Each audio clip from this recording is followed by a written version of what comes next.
Subscribe करें और bell दबाएं ताकि कोई खबर रह न जाए।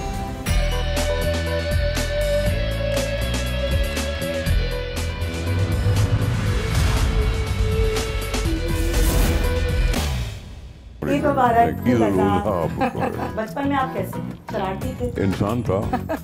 आप खाने के लिए जिंदा हैं या जिंदा रहने के लिए खाते हैं? जिंदा रहने के लिए खाते। पहला इश्क आपका कौन सा था और आखिरी इश्क आपका कौन सा? पहला एक शादी थी और अब आखिरी सियासत चल रही है। आपको बारबेक्यू पसंद है? मैंने एक दफा ट्राई किया था, वो चरसी कढ़ाई बनाई मैंने। ओह वाह। आप बेगम को शॉपिंग भी तो ज्यादा कराते हैं, ये भी आपने कबूल है? नहीं आज कहती है तो कराता हूँ। अब आया ना सच। अस्सलाम वालेकुम जी, मुबारक। मैं हूँ सुमैया रिजवान, तैयार होके बैठी हुई हूँ, स्टूडियो से बाहर हूँ। समझ गए होंगे आप, ईद का शो है, स्पेशल है हमेशा की तरह, और गेस्ट भी बहुत स्पेशल हैं। और ये बात मैं आपको यहाँ पर बता दूँ, डेफिनेटली आज आपको मज़ा आने वाला है, क्योंकि आज जो गुफ्तगू होगी ना, वो सियासी तो होगी लेकिन उससे हटके भी होगी।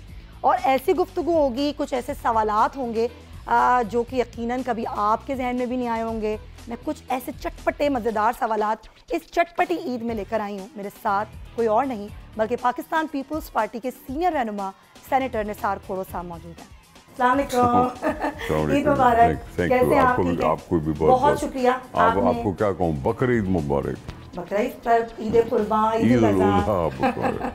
सर वैसे ईद की मुबारकबाद इसमें कम और गोश्त ज़्यादा दिया जाता है, ऐसा ही होता है? ये जरूरी नहीं है कि आप इतना ज्यादा गोश्त खाएं। अच्छा। हाँ, वो तो कहते हैं कि उससे कहते हैं ब्लड यूरिया बढ़ता है। सर ये लोग हमारे जो नाजरीन है ना, जरा उनको समझाएं, इतना खा लेते हैं फिर अस्पतालों में पहुंच जाते हैं। नहीं, ईद उल अज़हा का एक और कॉन्सेप्ट बहुत अच्छा है। ऐसा कॉन्सेप्ट कि उस दिन कोई भी भूखा नहीं जाता। क्या बात, बांटते हैं, जबरदस्त। कुर्बानी करते हैं, अपनी कुर्बानी देते हैं, लेकिन फ़ायदा होता है कि हर आदमी को बांट के कुछ दो कि वो जाके कुछ खाए। भूखा पेट खुशी वाले दिन, हज वाले दिन के बाद, हज के बाद होता है, हज के बाद होता है ईद। और यही तो इसका मकसद है असल। इसका मकसद आपकी ईद कैसे गुजरती है? ऐसे ही गुजरती है, कुर्बानी करते हुए, गोश्त बांटते हुए, बिल्कुल कटती है। खाते हुए? खाता भी हूँ, हर एक खाता है, मैं भी वैसे खाता। एक सवाल है, अभी मेरे आपसे ऑफ द रिकॉर्ड ही बात हो रही थी, आप खाने के लिए जिंदा हैं या जिंदा रहने के लिए खाते हैं? हाँ, जिंदा रहने के लिए खाते हैं। जिंदा रहने के लिए खाते हैं, यानी कि खुश खुराक तो हैं लेकिन बहुत ज़्यादा नहीं, फूडी होता है इंसान। हाँ, जाहिर है, होना भी ऐसा ही चाहिए। वो अपनी सेहत के लिए खुद मुज़र होता है। हाँ, कुछ ज़्यादा खा लेता है, ओवरवेट हो जाते हैं और बुजुर्गी में तंग करती है वो बात। वैसे आपकी पसंदीदा डिश कौन सी है जो आप बहुत शौक से खाते हैं, बेगम से फरमाइश करके बनवाते हैं? कोई बना ही नहीं सकता। ऐसा क्या है? दाल चावल। क्यों नहीं बना सकता सर? दाल चावल इतने मजे की डिश होती है दाल तो चावल। वही तो कह रहा हूँ कि बनता है, वही मुझे पसंद है। अच्छा, उसके साथ क्या हो? तली हुई मिर्चें हो या फिर सलाद हो, चटनी हो, या फिर खाली दाल चावल? लवाजमात बेसिकली तो अच्छा लगता है वही, और हल्की फुल्की खाया जाए। हल्की फुल्की खाया जाए। मुर्गन ग़िज़ा ज़रा थोड़ी सी तकलीफ देती है। हल्की फुल्की सब्जियां भी खाओ तो अच्छी चीज़ होती है। थोड़ी सी उम्र लंबी हो जाती है, कहते हैं कि जी उम्र लंबी हो जाती है। तो अल्लाह ने दिया, तुमने खा लिया, लेकिन खुद ही कहते हैं ना कि इतना खाओ कि पेट में फिर भी कुछ भूख रह जाए। यही सेहत का उसूल है। और माशाल्लाह आपकी सेहत का भी यही राज है। सबकी सेहत का भी। बचपन में आप कैसे थे? बचपन में आप कैसे थे? शरारती थे? इंसान था। हाँ। इंसान के बच्चे थे। शरारती थे या फिर मासूम थे, बस एक कोने में अम्मा ने बिठा दिया तो वहीं बैठ गए? कैसे थे आप? नहीं, मैं शरारती शायद नहीं था। मेरी माँ थी और मैं था। मेरा वालिद नहीं था। आपके चाचा ने आपकी परवरिश की? मेरा वालिद मुझसे जुदा हो गया जब मैं सिर्फ 1 महीने का था। मेरा कोई बहन भाई भी नहीं था। आप अकेलौते थे? और मेरी माँ थी, गांव था, और माँ करती थी सख्ती, जो मैं समझता हूँ बहुत अच्छी बात थी। कि उसने सख्ती की और इसलिए ज़्यादा शरारत थोड़ी बहुत हर एक को करनी होती है, और चाहिए भी करना। होती है, उससे कॉन्फिडेंस बढ़ता है। बिल्कुल बिल्कुल। शरारत से बच्चे का कॉन्फिडेंस बढ़ता है, बिल्कुल। और उसको मारना नहीं चाहिए, मतलब इसको इतना रोब में नहीं डालना चाहिए कि उसकी आवाज़ ना निकले। वो स्कूल में भी अफेक्ट करती है और सोशल लाइफ में भी अफेक्ट करेगी। मैं थोड़ा सा खामोश तबीयत का रहा था, इसलिए कि ज़्यादा शरारती नहीं था, ठीक है। तो इस तरह से ज़िंदगी गुजरी। अब आपने जिस तरह बताया हमारे नाज़रीन को, आप अकलौते थे, वालिद साहब का इंतकाल बहुत ही 1 महीने के थे हो गया, तो डेफिनेटली आप अपनी वालदा से बहुत अटैच थे। तो जब उनका इंतकाल हुआ तो फिर आपने कैसे अपने आप को आगे बढ़ाया? क्योंकि माँ जैसी हस्ती दुनिया में कोई नहीं है, और शायद माँ बाप ही दोनों ही। और ये सोचें कि माँ, मतलब माँ का तो कोई नेमो बदल नहीं होता ना। फिर आपने क्या किया, किस तरह अपने आप को आगे बढ़ाया? ऐसा लगा होगा ना कि रुक गए। माँ मेरे बचपन में नहीं गुजरी थी। जी जी। माँ मेरी गुजर गई 1996 में। सही। इत्तेफाक की बात है कि माँ उस वक़्त कराची में थी, हॉस्पिटल में थी। मैं बाहर गया हुआ था कराची से। अच्छा। वहाँ मुझे पता चला कि ऐसा हुआ है, तो ज़ाहिर है ज़हन खाली हो जाता है। जिस माँ ने मुझे पाला उसको तकलीफ़ें भी हुई होंगी, सब कुछ हुआ होगा। उसके बिछड़ने का, जो माँ का सर पे से साया चला जाए, वो इंसान आधा हो जाता है। तो उसका दुख लिए हुए अभी तक जिंदा है, और उसको बयान नहीं किया जा सकता। और उसको बयान नहीं किया जा सकता। हाँ, क्या बयान करूँ, क्या बयान करूँ। आप फिर एक और रिश्ता होता है जो कि आपका बीवी के साथ होता है, और मियाँ बीवी का रिश्ता बड़ा मजबूत होता है। फिर आपका रिश्ता होता है अपने बच्चों के साथ। आपका रिश्ता कैसा है? आपकी वाइफ कैसे शादी हुई, कहाँ मिले थे, ख़ानदान की हैं, बाहर की हैं? ये पर्सनल लाइफ है। कैसे हुआ? अभी तो सर मेरे पास बड़े मज़े के क्वेश्चंस हैं, वो तो मैं बाद में करूँगी। थोड़ा सा जानना चाहते हैं हमारे अवाम। भाई मैं अकेला था, हाँ, इसलिए मैंने सोचा कि मेरे बच्चे होने चाहिए, ठीक है, होने चाहिए मेरे। हाँ, मतलब इस लिहाज से अब वाला अल्लाह का करम, 5 बच्चियाँ हैं, 2 बेटे हैं, माशाल्लाह, ठीक है। और हम सातों आगे बढ़ रहे हैं। मेरी दोस्ती होती है बच्चों के साथ। अच्छा, सबके साथ दोस्ती है? बाप का रवैया नहीं, दोस्ती, लेकिन वो भी नहीं कि जी बस आंखों से शुआएं निकल रही हों, वो ऐसी नहीं बात। तो दोस्त होते हैं तो ज़्यादा अंडरस्टैंडिंग पैदा होती है, एक दूसरे से बात करना अच्छी बात होती है। मैं इस चीज़ में बिलीव करता हूँ। इस लिहाज से घर में अल्लाह का करम है, और घर वालों के साथ भी दोस्ती होनी चाहिए। बीवी को भी ऐसा नहीं कि बीवी बन के रहे, दोस्त बन के रहे तो अच्छा होता है। जिंदगी अच्छी गुजरती है, दोस्त बन के रहे तो अच्छा रहे। और मियाँ के लिए भी यही है, तो वो कोशिश करते रहते हैं अच्छा, कि दोस्ती रहे, तकरार न रहे। ज़्यादा कोशिश कौन करता है, आप या आपकी वाइफ? भाभी कोशिश ज़्यादा करती है? नहीं, वो भी करती है, वो भी करती है। और क्या कहूँ। और ये बताएं कि लाडला कौन है बच्चों में? सबसे ज़्यादा लाड जो करता हो, होता है ना एक लाडला, बस वो अपनी बात मनवा के उठता है अब्बा से अम्मा से, वो कौन है? पता नहीं, पहली औलाद ज़्यादा हो जाती है ना, दिल के करीब हो जाती है, हाँ। पहली। तो आप अपनी सबसे बड़ी बेटी हैं आपकी, और क्या नाम है उनका? उनका नाम शहरजाद। और वो अपनी बात मनवा के उठती हैं, उनको आती है बात, लेकिन वो भी रीजनेबल होती है। अच्छा, मतलब वो ऐसी बना के पेश करती हैं मुकदमा अपना कि अब्बा को मना लेती हैं, ऐसे ही है? लेकिन मुझे बहुत दिल पे बार हुआ था, अच्छा, जब उसने कहा कि मुझे बाहर पढ़ने जाना है। अच्छा, पता नहीं किस तरह से बर्दाश्त किया था मैंने। वो ऑस्ट्रेलिया गई थी। अच्छा, मैं उनको छोड़ने गया था, देखने गया था कि कमरा कैसा होगा, माहौल कैसा होगा, और उसको छोड़ते हुए दिल पे वो लगते थे, छुरियाँ लगी थी।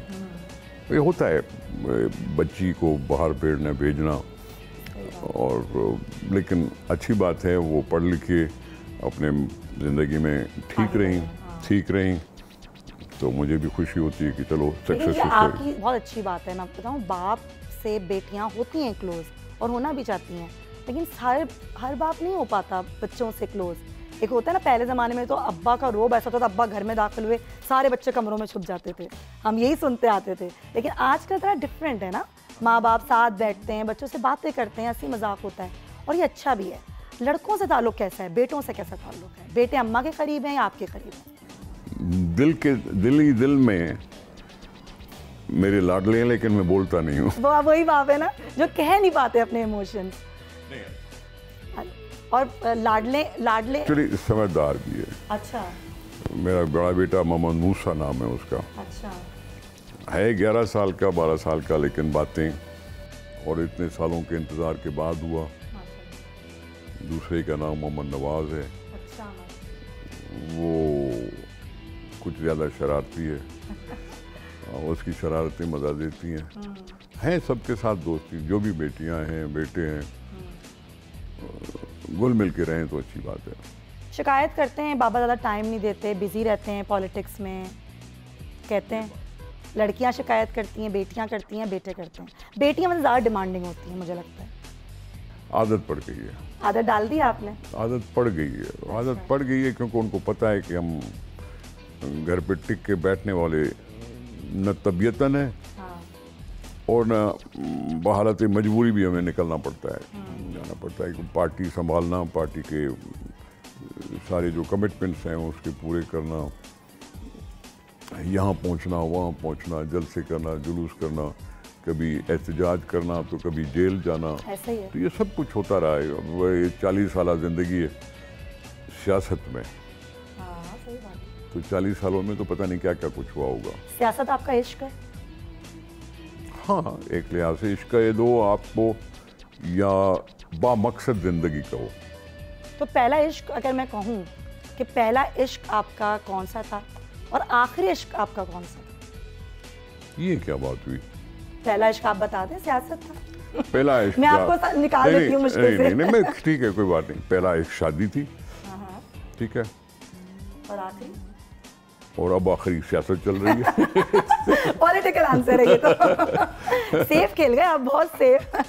अच्छा, वैसे होता है ना कि कोई भी चीज़ आपको सबसे ज़्यादा अट्रैक्ट करती है। निसार खोड़ो साहब को सबसे ज़्यादा चीज़ क्या अट्रैक्ट करती है? घूमना, शिकार करना। पॉलिटिक्स में तो ऑब्वियसली वो तो मैं उसको एक साइड पे रख देती हूँ, वो तो एक बिल्कुल ही है। क्या चीज़ है जो सबसे ज़्यादा आपको अट्रैक्ट करती है? या ट्रैवलिंग? ट्रैवलिंग से दुनिया देखने के मौका मिलता है। अपना माइंड ज़रा खुलता है। ये जो हमारी अंदर कुंद ज़हनी है वो उसको पीछे डाल के देखते हैं कि भाई दूसरों ममालिक में क्या हो रहा है, कैसे लोग ज़िंदगी गुजारते हैं, किस तरह से अपने ज़िंदगी को बेहतर करते हैं। ट्रैवलिंग अच्छी लगती है।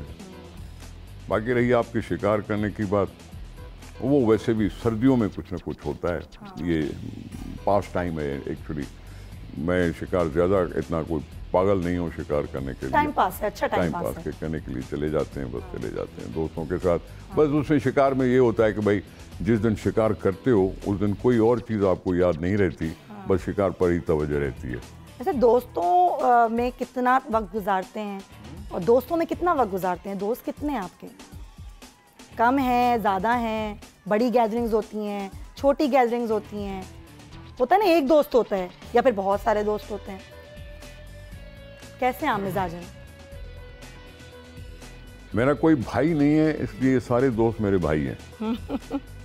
बड़ा ग्रुप है दोस्तों का? मैं पार्टी का सदर हूँ तो सबके साथ दोस्ती रखनी पड़ती है। तो समझते हैं आप, वो तो एक अलग दोस्ती है ना। वो दोस्त की डेफिनेशन करनी पड़ती है। दोस्ती एक तरफा नहीं होती, दो तरफा होनी चाहिए। दोस्त वो हो जो खुल्लम खुला बोल के बोले और सुने भी, एक कॉन्फिडेंस हो उसको। तो फिर हम through out the time, through out the life आप उसको, वो मुझे, मैं उसको जज करता रहूँगा और देखता रहूँगा कि क्या है क्या नहीं है। तो दोस्तियाँ करने में कंजूसी नहीं करता। फिर बाकी खामखा कभी कभी याद आ जाता है, वो दोस्त, हर एक दोस्त नहीं होता हाथ मिलाने वाला, ये भी अपनी जगह पे है। ऐसे पार्टी में सब दोस्ती है जिस तरह आपने कहा, तो करीबी दोस्त कौन है, मतलब कोई एक नाम कि जिससे अपनी हर बात करते हैं? बहुत दोस्ती है, उठना बैठना, खाना पीना, अपनी हर बात शेयर करना। किसी एक वाहिद की बात मैं नहीं कर सकता। फिर भी एक दो, चले दो की बात कर लें, कोई दो लोग जो आपके करीब हैं बहुत, जैसे आपने रात को 2 बजे भी कॉल कर दी, 3 बजे भी कॉल कर दी, मसला नहीं है।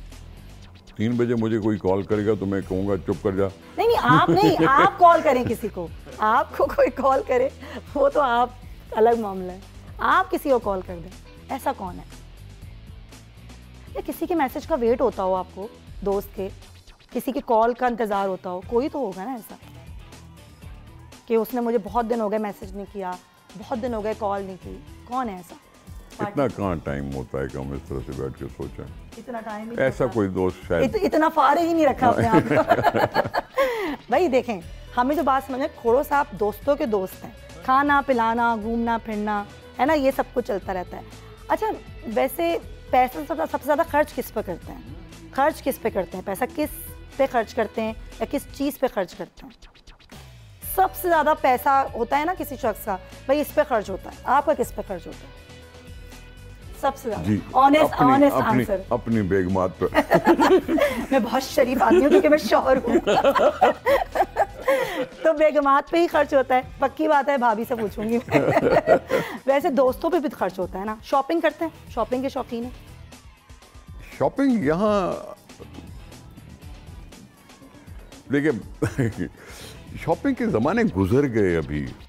किसी ज़माने में तो करते होंगे ना खोड़ो साहब? किसी ज़माने में करते होंगे। परफ्यूम लेना, वही तो, हाँ ठीक है, अच्छे थोड़ा बहुत, का शौक हाँ है। वो थोड़ा बहुत शौक रहा। हाँ। दूसरा क्या था? ऑडियो कैसेट्स लेना। हमारे बच्चों को तो पता ही नहीं ऑडियो कैसेट्स क्या होती हैं। ये होता था शौक, मतलब गाना सुनना। अच्छा, मौसीकी का शौक था या है? हाँ, तो ये शौक रहा। फिर बाकी क्या, ये तो कहीं बाहर गया तो कुछ दोस्तों के लिए ले आए तो ले आए, लेकिन यहाँ बैठ के क्या दोस्तों के लिए या घर वालों के लिए क्या ले आना। तो अच्छा ये बताएं, इस तरह आपने कहा कि कभी गए तो अब तो इतना टाइम ही नहीं मिलता, शॉपिंग के लिए भी ना वक्त चाहिए होता है कि भाई आपको एक वक्त चाहिए, शॉपिंग करनी है, फिर पैसा खर्च करने के लिए भी आपको वक्त चाहिए होता है। तो ऐसा कभी होता है कि आप कभी खाली बैठे हों, फ्री, कभी ऐसा होता है कि फ्री बैठे हों? मुझे नहीं लगता ऐसा होता होगा। बैठता हूँ। बैठते हैं, मूवीज़ देखते हैं? अच्छा, कैसी मूवीज़ पसंद है? हर किस्म के, मतलब इंडियन देखते हैं, हॉलीवुड देखते हैं? इंडियन भी देखता हूँ, पाकिस्तानी भी देखता था, एक्शन देखते हैं, इंग्लिश भी देखता हूँ, हॉरर मूवीज भी देखता हूँ। हॉरर पसंद है आपको? वॉर मूवीज भी देखता हूँ, और जो अच्छी लगे मूवी देखता हूँ। और मौसीकी कैसे सुनते हैं? मूड के हिसाब से होता है या क्लासिकल, पुराने गीत, नए गीत? वैसे नए गीत आपको समझ में आते हैं? पुराने गीत ज़्यादा पसंद है। हाँ, उनकी शायरी। ठीक है, चाहे वो पाकिस्तानी हो, चाहे इंडियन हो, चाहे इंग्लिश भी हो, ठीक है ना। नए गानों की नए लय होती है, नई रिदम होता है। हमें तो समझ नहीं आते नए गाने, पता नहीं क्या होते हैं। मैं उनके लिए कुछ ज़्यादा बोलना नहीं चाहता क्योंकि एक आर्ट है तो है, एक आवाज़ है तो है। तो हम यहाँ पे रुक जाते हैं थोड़ा सा, भले बेहतर हो, बेहतर है ना, बेहतर है। हम कुछ खा पी लें, थोड़ा ब्रेक ले लें, एक ब्रेक लेते हैं, वापस आते हैं। अब चटपटी बातों के बाद कुछ पॉलिटिकल बातें करेंगे इस ब्रेक के बाद।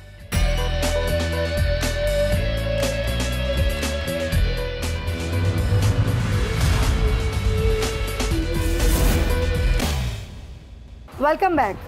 खोड़ो साहब कहते हैं तस्वीरें बोलती हैं और तस्वीरों के पीछे कहानियाँ होती हैं, यादें होती हैं। तो आज मैं बड़ी आप मुझे लेकर आए, बड़ी अच्छी जगह है ये, ज़ाहिर आपका ऑफिस भी है। ये जो पीछे तस्वीर है, मैं यहाँ रुक गई, ये बताएंगे आप कब की तस्वीर है बीवी शहीद के साथ आपकी? ये 93 की है। 93 में जब पीपल्स पार्टी की हुकूमत आने वाली थी उससे पहले किया। ये मुलाकात आपकी हुई? ये बिलावल हाउस में।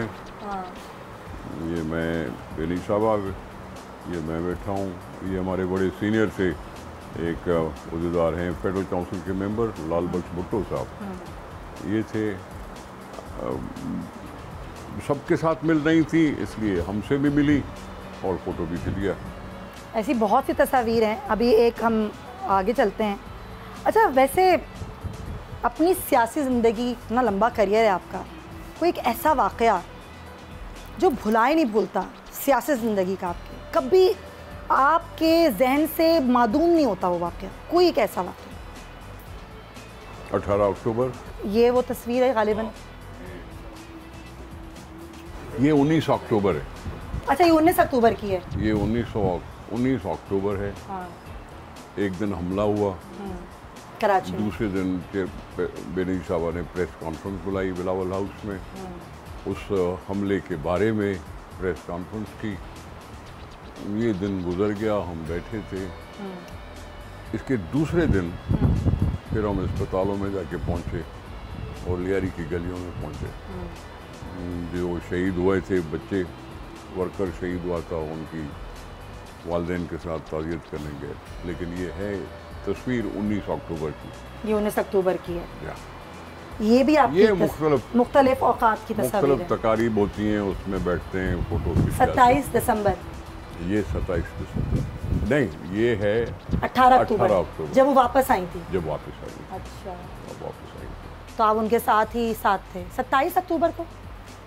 27 अक्टूबर को मैं इस्लामाबाद। 27 दिसंबर को, सॉरी 27 दिसंबर को मैं पिंडी नहीं था। आप नहीं थे उनके साथ? इलेक्शन की कैंपेन चल रही थी। मैं अपने लाड़काना के हलके में कैंपेन में था। वहीं हमें पता चला।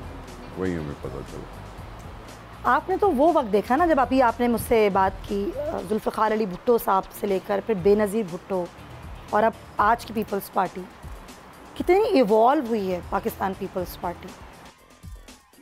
देखिए, पहली हलचल मची भुट्टो साहब ने। लोगों को वो मिला जो पहले उन्होंने तस्वुर नहीं किया था। फर्श पे बैठने वाले को कुर्सी पे बैठने का मौका मिला और प्राइम मिनिस्टर से सवाल करने का मौका मिला, बोलना आया। ये वो ज़माना था जब वो डिक्टेटरशिप से लोग नहीं निकले थे। और वो ज़माना माहौल में हलचल मचाते हुए भुट्टो साहब ने 4-5 साल जो भी हुकूमत की।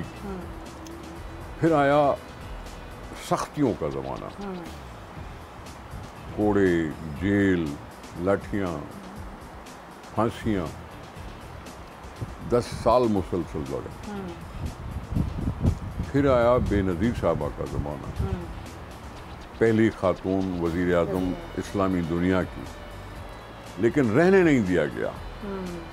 18 महीने के बाद डिज़ोल्व किया गया असेंबली को। ये सब भूचाल हैं चलते। मुल्क की सियासत में कोई तब्दीली नहीं आई।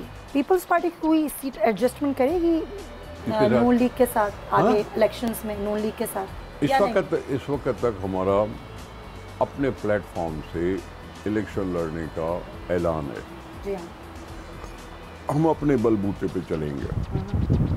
सिंध में भी है और पंजाब में भी है। सब उम्मीदवार खड़े करेंगे वहाँ पे भी? हम खड़े कर देंगे।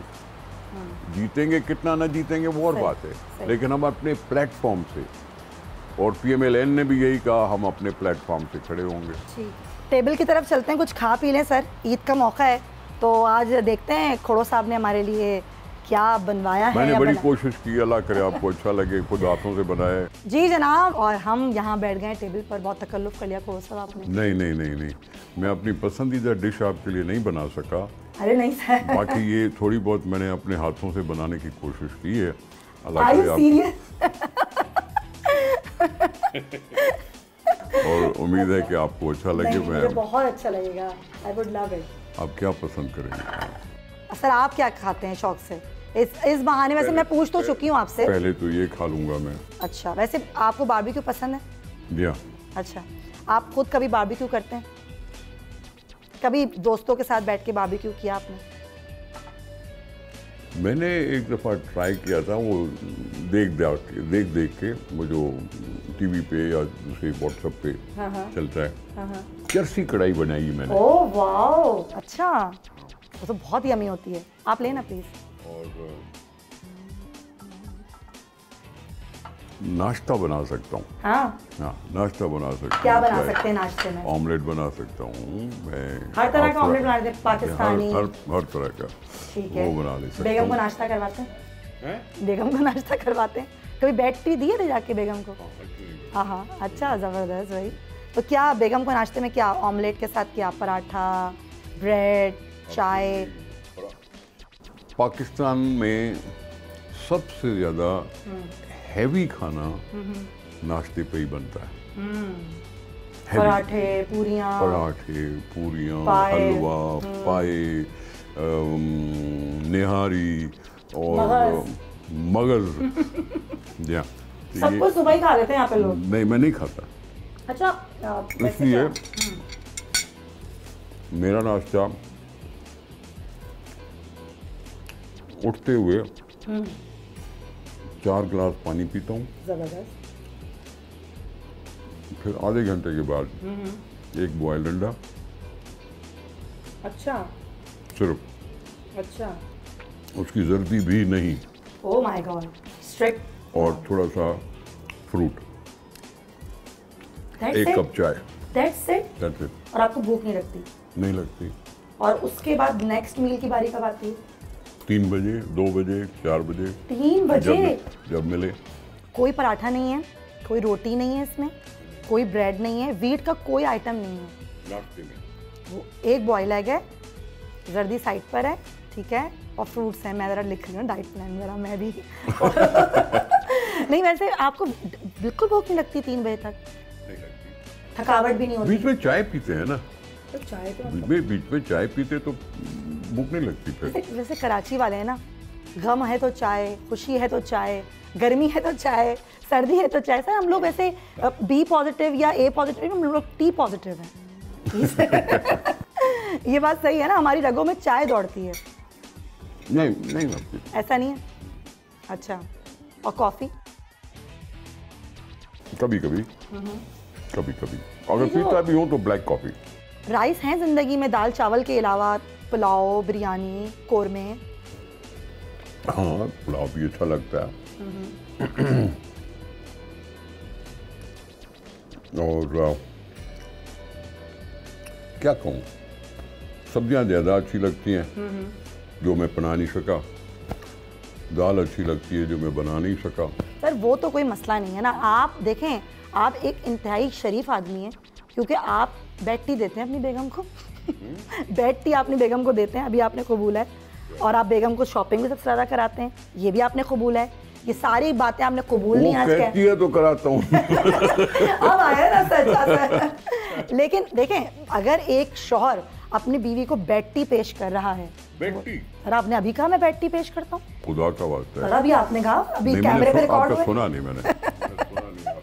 मैं इंतहाई माजरत चाहता हूँ। आप कहते हैं मैं इंतहाई माजरत चाहता हूँ। अच्छा, सियासी मामलात पर गुफ्तगू हो जाए, ज़ाहिर उसके बगैर तो हम रह नहीं पाएंगे। आप बहुत अरसे तक वज़ीर तालीम रहे, आपको क्या लगता है कि वजारत में या फिर तालीम के शोबे में कितनी बेहतरी की गुंजाइश है? क्योंकि लिटरेसी रेट हमारे मुल्क में उस तरह नहीं है। बच्चों को तालीम से आशना करवाना, घर घर तालीम पहुँचाना, आपको क्या लगता है? आप तो खुद इस ओहदे पे काफ़ी अरसे रहे। देखें, तालीम बहुत बेसिक चीज़ है। हमारे पास वैसे तो स्कूल्स हैं, सरकारी स्कूल्स हैं, प्राइमरी स्कूल 42,000 हैं। बिल्कुल है।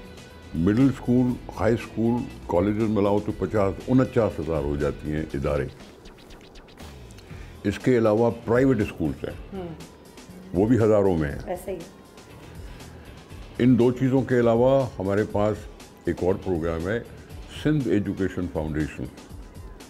सिंध एजुकेशन फाउंडेशन वो है कि आपने दरख्वास्त दी, आपने कोई बिल्डिंग हासिल की, आपने वहाँ स्कूल बनाया, जो out of the school children है, जहाँ आसपास में कोई स्कूल नहीं है और वो बच्चे स्कूल में नहीं जा रहे हों, उनको आप उधर ले आती हैं। हुकूमत आपको सपोर्ट करती है। सही।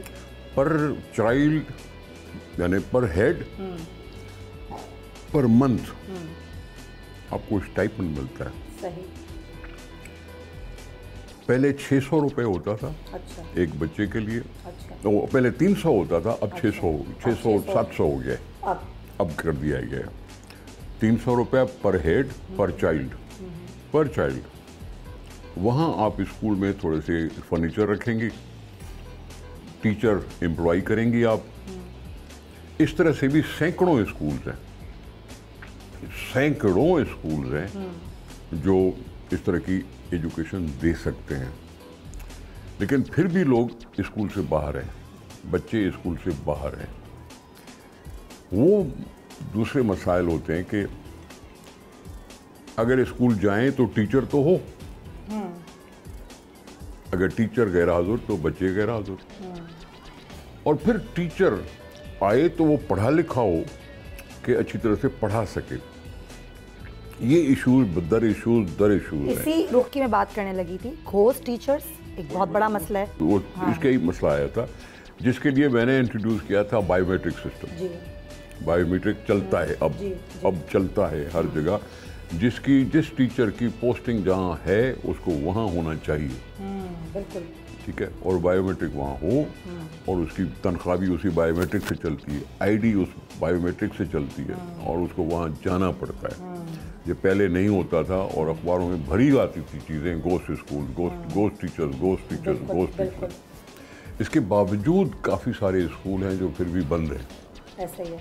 बनी हुई है इमारतें, जी हाँ, लेकिन वीरान है। वहाँ फर्नीचर है लेकिन वहाँ ना टीचर्स हैं ना वहाँ बच्चे हैं। ये लिटरेसी नहीं, एक हमने कानून और आइन में ये बात डाली कि हमें मैट्रिक तक कंपलसरी एजुकेशन होनी चाहिए। कंपलसरी का मतलब कि सब जरूर जाएं, सब जाएं।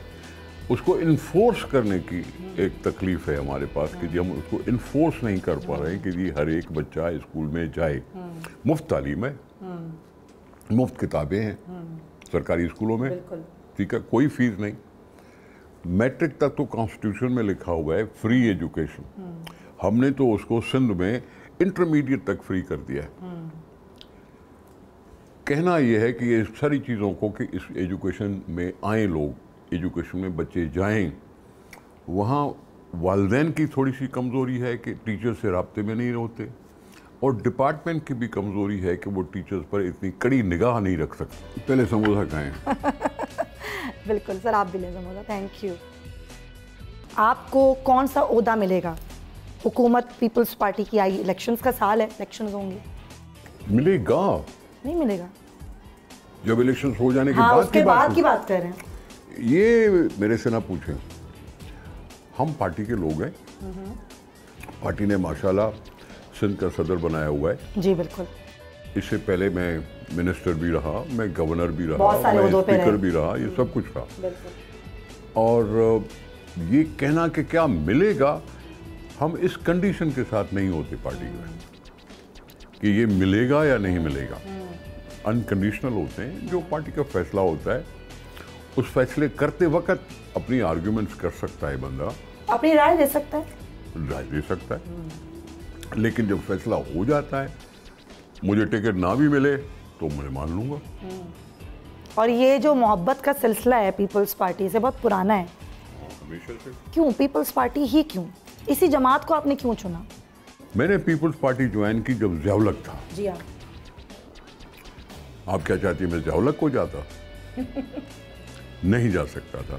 मैं अगर डेमोक्रेट हूँ तो मैं एंटी डेमोक्रेटिक फोर्सेस के साथ क्यों होऊंगा? और Peoples Party democracy, democratic movement में उसका किरदार रहा, MRD का किरदार रहा, सब कुछ रहा। और उसकी जो मुसीबतें जो उन्होंने झेली हैं, उन्होंने अपना कद बनाया है, उन्होंने अपनी वैल्यू बनाई है, उसको अप्रिशिएट करना है। बेनजीर ने कम तकालीफ देखी, तो मैं क्यों ना उनको अप्रिशिएट करूं? हम थे सारे MRD में, मैं किसी और पार्टी में था, ठीक है। उस पार्टी ने MRD को छोड़ने का ऐलान किया, मैंने कहा भाई हम जेलों में गए हैं, हमने कोड़े खाए, हमने तकालीफ बर्दाश्त की, अभी जब मंजिल करीब आने की कोशिश हो रही है तो तुम छोड़ रहे हो उसको, तो फिर मैं तुम्हारे साथ क्यों? मैंने छोड़ दी और आगे पीपल पार्टी ज्वाइन की। और जब से अब तक ये सफर? ये 1988-87 से। और ये सफर जारी है? सफर जारी है। मेरा और आपका सफर खत्म हो रहा है यहाँ पे। आपका बहुत शुक्रिया। मुझे भी बहुत अफसोस है, लेकिन आपके साथ मुझे बहुत मजा आया, बहुत शुक्रिया। और आपने ईद पे मौका निकाला, thank you so much sir. Thank you so much. आपके आने की तकलीफ, बहुत शुक्रिया। और आपको भी यकीन बहुत मजा आया होगा। खाइए एतदाल के साथ, मैं चाहती हूँ आप ये मैसेज दें। जी भर के खाओ, जी भर के खाओ कि अल्लाह की देन है। लोगों का आपस में भाईचारा बढ़ता है, एक दूसरे को जब बांट के खाते हैं तो यही है जो पहले कहा गया है कि अपने आप खाने से पहले देखो कि हमसाये ने खाया कि नहीं खाया। ये बहुत खूबसूरत पैगाम है इस ईद उल अज़हा का। और जो खोड़ो साहब ने बात की उसी को मैं आगे बढ़ाते हुए बस आपसे इजाज़त भी चाहूँगी कि जब आप कुर्बानी करें तो कुर्बानी का असल मकसद, उसकी रूह को समझिए और अपने जो इर्द गिर्द लोग हैं उनका बहुत ख्याल रखिएगा, अपना भी ख्याल रखिएगा। अल्लाह हाफ़िज़।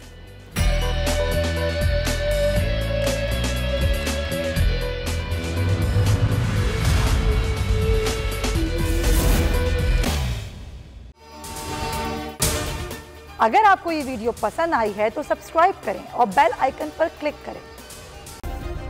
सब्सक्राइब करें और बेल दबाएं ताकि कोई खबर रह न जाए।